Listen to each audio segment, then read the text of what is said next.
docteur en droit. Bonsoir à tous, c'est un plaisir pour moi de vous retrouver ce soir pour notre émission, une émission spéciale. Je reçois ce soir Pierre-Yves Chicot, un homme que vous connaissez bien. Il est professeur des universités et avocat. Avec lui, nous parlerons de ce 17e congrès des élus départementaux, régionaux. Nous avons aussi les maires, nous avons les parlementaires. Donc, ça sera vraiment une grande rencontre des élus. Nous verrons un petit peu les enjeux de ce 17e congrès. Et puis, nous irons un petit peu plus loin avec notre invité ce soir, Pierre-Yves Chicot. Bonsoir et merci d'être avec nous. Bonsoir Yves Boisset, bonsoir à vos téléspectatrices et à vos téléspectateurs. Voilà, alors tout d'abord, quel est l'objectif d'un congrès? Bien, alors j'aime beaucoup cette question de l'objectif du congrès parce que, encore une fois, ça va me donner l'occasion de parler de la Guyane et souvent, dans la décentralisation, le fait a précédé le droit. Et il se trouve que si la loi du 13 décembre 2000, la loi d'orientation pour l'outre-mer, a consacré l'institution du Congrès qui consiste à fusionner le département et la région. À la vérité, dans l'histoire du Congrès, ce sont les Guyanais qui ont créé le Congrès. Pourquoi? Parce qu'en 1952, Justin Cataillé adresse un cri du cœur sur le statut spécial de la Guyane. Donc, c'est une ligne politique qui a innervé les partis politiques guyanais tout au long de leur existence. Et donc, à un moment donné, en particulier dans les années 2000, à la fin des années 90, il y a un mouvement... je ne vais pas dire de contestation, mais un mouvement de débat public en Guyane où il est question de se dire peut-être qu'on est arrivé au bout de la départementalisation et donc on décide dans la droite ligne de ce qui s'était passé avec François Mitterrand en 1981 avec l'Assemblée unique, de se dire on va réunir le département et la région pour que tous les élus départementaux, à l'époque les conseillers généraux et les conseillers régionaux, parlent ensemble. Et c'est comme ça que le congrès a été créé de fait et a été légalisé par la suite par la loi du 13 décembre 2000. Et pourquoi c'est légalisé? Parce que à cette époque-là, il y a une confrontation entre le pouvoir central et les élus guyanais. Et c'est le Parti socialiste qui est au pouvoir avec Lionel Jospin, 97-2002. Et les collaborateurs de Lionel Jospin, un en particulier qu'on connaît bien en Guadeloupe, mais je ne dirai pas son nom, qui dira, mais puisque vous voulez une assemblée unique, ce qu'on peut proposer, c'est qu'à certains moments, le département et la région peuvent se réunir en même temps. Et donc, on crée le congrès sur le plan légal. Et ce congrès a deux objectifs majeurs, deux missions majeures qui lui sont assignées. C'est d'une part de réfléchir au transfert de compétences de l'État vers les collectivités territoriales, mais aussi de réfléchir, le cas échéant, sur des projets de transformation institutionnelle ou des projets de transformation statutaire. Et c'est ainsi que, par exemple, ce qui s'est passé en Guyane par la loi du 27 juillet 2011, ce qui s'est passé en Martinique également par la loi du 27 juillet 2011, ce sont des congrès qui ont dessiné l'architecture institutionnelle de ce qui existe aujourd'hui en Guyane et en Martinique. Alors, dessiné par les Guyanais et les Martiniquais, mais c'est ça la particularité de ce que j'appelle la transformation institutionnelle et la transformation statutaire. J'ai décidé de bannir de mon vocabulaire l'expression évolution institutionnelle ou évolution statutaire parce que ce qu'on peut considérer être une évolution peut être une régression. Et donc je préfère de loin l'expression de transformation institutionnelle et transformation statutaire. Et là où... dans l'histoire récente de ce qu'on appelle la transformation institutionnelle statutaire, que j'ai beaucoup étudié et que je continue encore à étudier parce que c'est une question qui me passionne, c'est que souvent, les élus locaux pensent que c'est une affaire d'élus locaux. À la vérité, on est dans une république où ce n'est pas une décentralisation politique comme au Brésil, comme en Allemagne, comme en Belgique. C'est ce qu'on appelle une décentralisation administrative et c'est toujours l'État qui est l'alpha et l'oméga.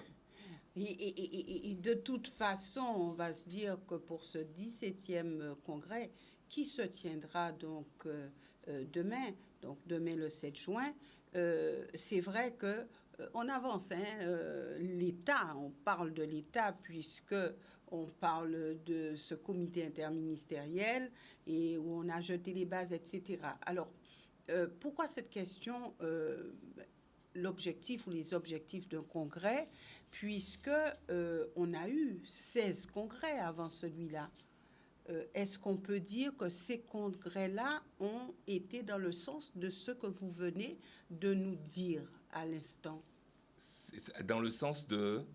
Alors, vous avez dit qu'un congrès jette des bases, donc pour une évolution.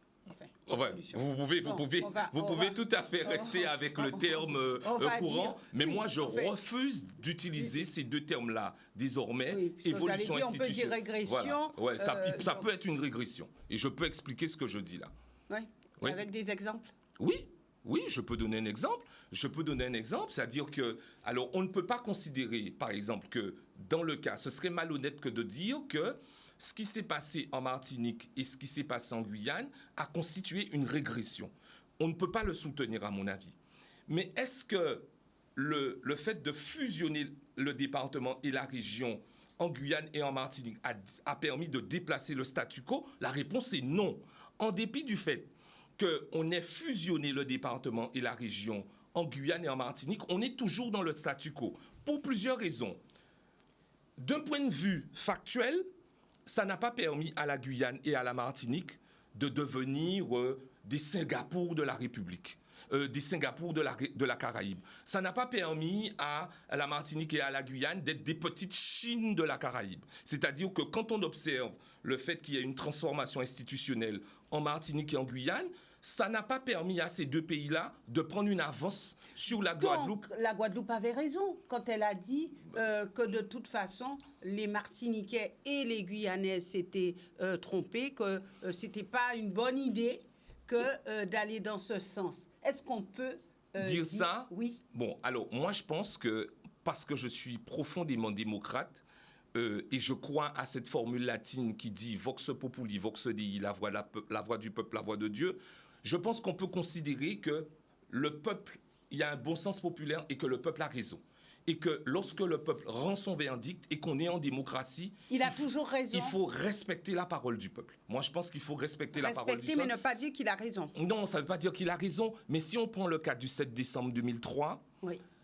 Je pense que les Guadeloupéens, au-delà de la campagne, au-delà de ce qui a pu être dit autour du 7 décembre 2003, je pense que les Guadeloupéens se sont dit, est-ce que ceux qui sont à la tête du pays et qui nous demandent de transformer le pays sur le plan institutionnel, voire sur le plan statutaire, ont la capacité de faire beaucoup mieux avec ce qu'ils ont? C'est ça la vraie question. Et cette question-là que pose la population, elle est encore pendante. Est-ce que, quand on leur propose de transformer les institutions, la question pragmatique qui est posée par le peuple guadeloupéen, par la population guadeloupéenne, ce qu'on veut, c'est est-ce que, en transformant ce que j'ai déjà, j'aurai davantage de bonheur? Et c'est une question qu'il faut entendre. Et je suis contente de ce que vous dites, puisque, et je reviendrai à ma question, il y a eu déjà 16 congrès, nous sommes au 17e congrès. Est-ce que la population est plus heureuse? Est-ce qu'on a répondu aux attentes de cette population? Alors, voyez-vous, il y a un de vos confrères d'une autre radio qui a de la popularité en Guadeloupe qui me posait la question suivante. Comment faire pour que les Guadeloupéens adhèrent davantage à l'idée d'une transformation institutionnelle ou à l'idée d'une transformation statutaire?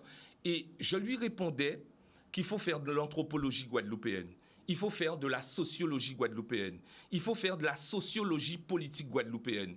C'est-à-dire qu'il faut descendre en peuple là et savoir qu'à peuple là... Qui doit descendre ceux qui demandent la transformation institutionnelle ou la transformation... Mais ils disent de toute façon, nous avons consulté, nous sommes descendus dans le peuple, nous avons demandé, nous avons fait le tour, nous sommes, je dirais, pas à la merci de la population, mais on dira, nous sommes à l'écoute de cette population. Et plus, nous ferons ce que la population souhaite.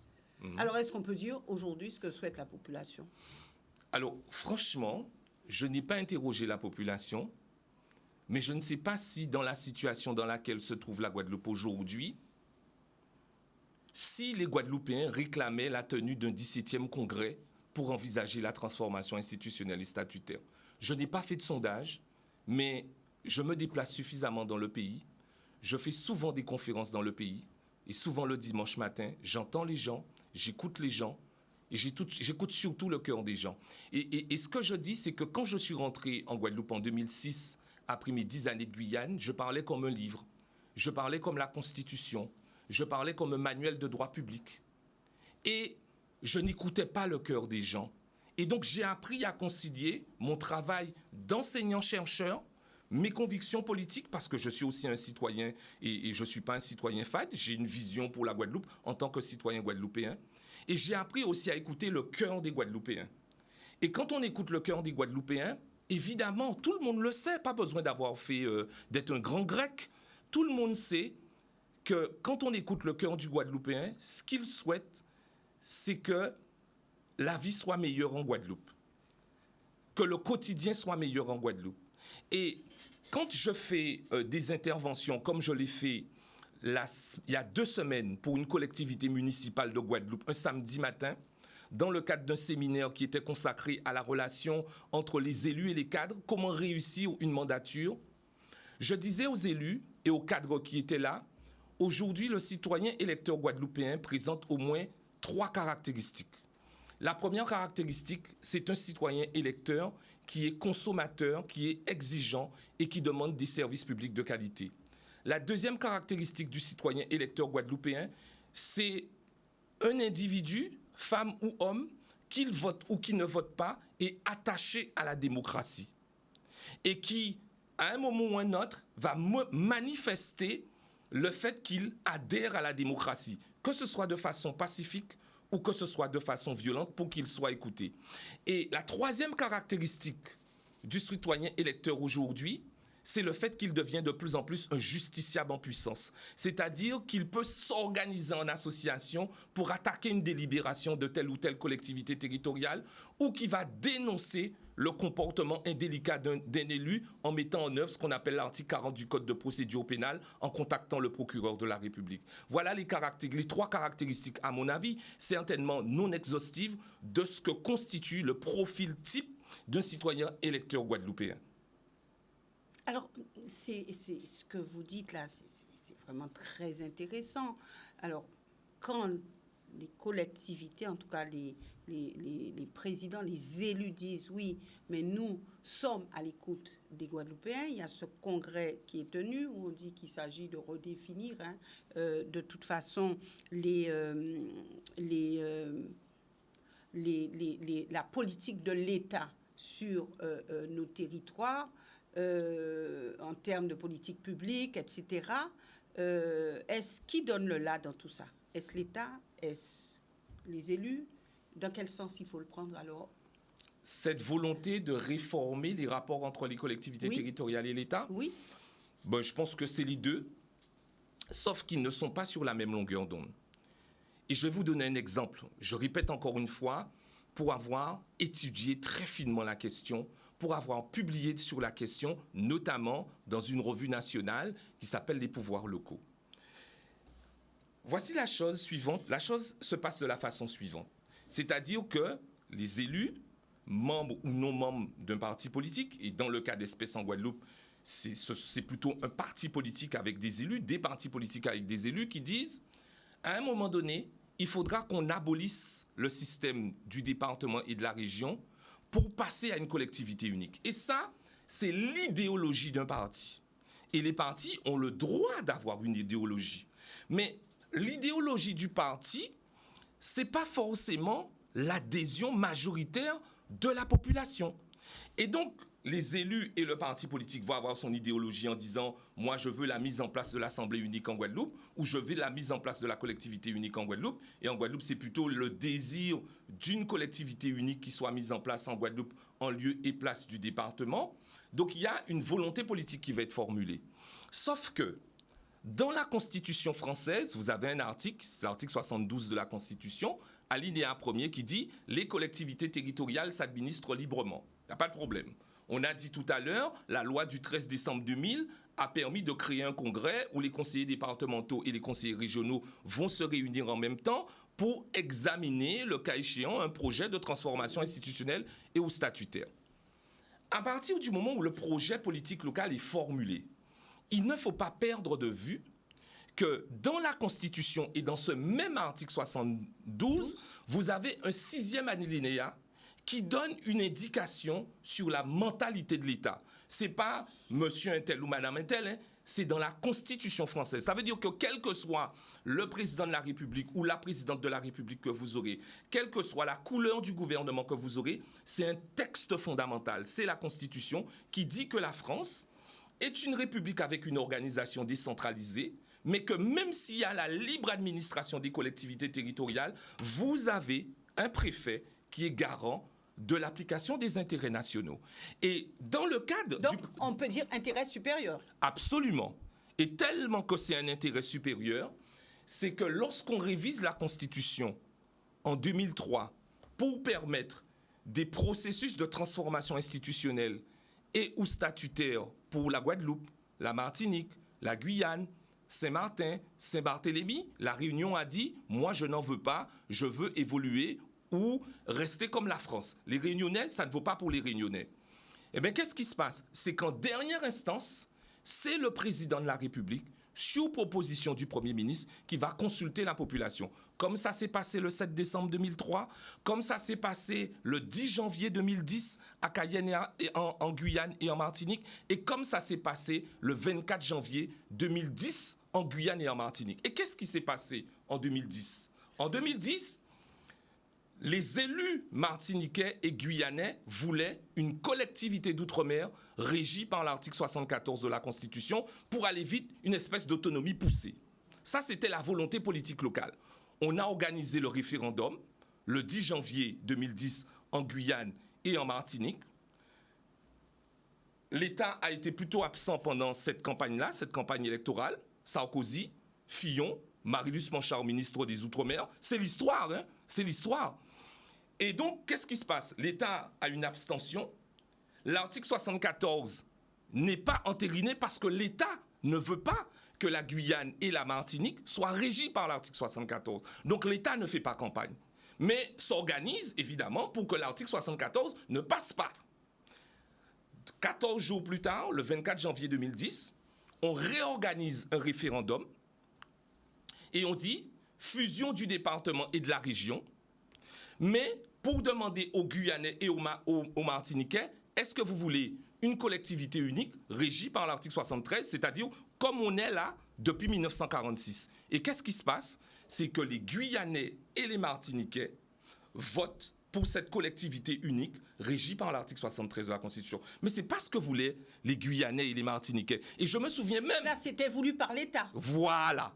Et voilà, et je me souviens qu'à l'époque, Alfred Marie-Jeanne faisait campagne en disant aux gens, si nous allons vers l'article 74, on pourrait appliquer la préférence locale pour l'emploi comme en Polynésie française. Voilà le vœu, c'était le vœu en Guyane et en Martinique, c'est-à-dire de sortir de l'identité législative pour aller vers quelque chose qui ressemble à ce qui existe aujourd'hui à Saint-Martin ou à Saint-Barthélemy, et ce n'est pas le même modèle. Sauf que, je répète encore une fois, que qu'on le veuille ou non, qu'on soit content ou pas, qu'on soit d'accord avec moi ou pas, je suis capable de le démontrer. Dans ces affaires-là, l'État, c'est l'alpha et l'oméga. Et qu'est-ce qui s'est passé dans le cas de la Guyane et de la Martinique? Pourquoi, à ce moment-là, Sarkozy et Fillon, et peut-être moins Marie-Luce Manchard, qui était ministre des Outre-mer, parce que dans ce cas-là, c'est le président de la République et le Premier ministre qui décident, ont voulu, ils se sont dit, ah bon, vous voulez une collectivité unique? Mais nous, ça nous intéresse. Et pourquoi ça nous intéresse? Ça nous intéresse parce que Sarkozy et Fillon, dans la loi du 16 décembre 2010 de réforme des collectivités territoriales, voulaient créer ce qu'ils ont appelé, à l'époque, le conseiller territorial. Le conseiller territorial, c'était quoi que voulaient Sarkozy et Fillon? C'est un élu unique qui, le matin, siège à la région et l'après-midi, siège au département. Et donc, en France, c'est pas passé. Et on s'est dit, mais comme en Guyane et en Martinique, ils veulent de ça, on va faire une expérimentation avec eux. Et on peut considérer, et moi c'est la thèse que je soutiens, c'est que d'une volonté politique locale, avec une vision économique qui résultait d'ailleurs d'un moment historique qui était la déclaration de Basse-Terre du 1er décembre 1999 avec Chevry, Karam et Marie-Jeanne, et la déclaration de Cayenne du 1er février 2000, il y avait une vraie vision avec un slogan qui était magnifique. Que va-t-il se passer? Oui, je vais vous dire, non, parce que c'est important qu'on puisse retracer l'histoire pour que les gens puissent se rendre compte qu'aujourd'hui, il y a une science de ces choses-là aujourd'hui, parce qu'on est dans une période maintenant de 20 ans. Donc on sait à l'avance ce qui va se passer. Est-ce qu'on peut dire ça? Oui, on peut largement subodorer ce qui va se passer. Et je termine en disant que, en fait, ce qu'avaient voulu Sarkozy et Fillon, qu'ils n'ont pas réussi à faire pour la France hexagonale, ils l'ont fait en Martinique et en Guyane, en termes d'expérimentation. C'est-à-dire que la Guyane et la Martinique sont devenus des laboratoires institutionnels, comme le dit le professeur Jean-Marie Pontier, pour l'ensemble de la République. Comme on l'a fait en Alsace pour la gestion des fonds européens. Avant qu'on ne généralise la gestion des fonds européens par les régions, on a fait d'abord une expérimentation en Alsace. Dans le cas d'espèce des fonds européens, c'est l'Alsace qui était le laboratoire. Et donc vous voyez que dans ces processus-là, d'une volonté politique locale, c'est transformé et ça devient une donnée factuelle et juridique étatique. Alors, Pierre-Yves Chicot, je vous donne déjà rendez-vous très très bientôt pour qu'on puisse continuer parce qu'il nous faut plus de temps pour parler de cela au Guadeloupéen, mais il y a ce congrès demain. Alors, dites-nous, que va-t-il se passer? Alors, beaucoup de journalistes me posent la question. Alors, j'ai finalement réussi à avoir, par une indiscrétion, quelques éléments de ce qui pourrait se passer. Ce congrès-là, il est différent. Il est différent parce que c'est pas un congrès où on va donner la parole aux partis politiques. Les partis politiques... Mais apparemment, on les a déjà entendus. Non, où?